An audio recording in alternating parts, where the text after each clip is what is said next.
Hello everyone. Today we will talk about how to fix the app of FC Mobile. We will go to settings.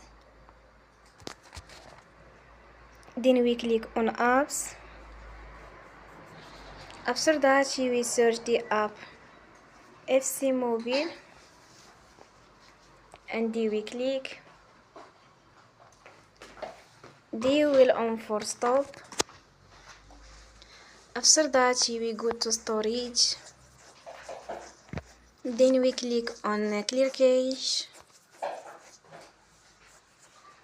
In the end, you will turn your Wi-Fi and you will turn again.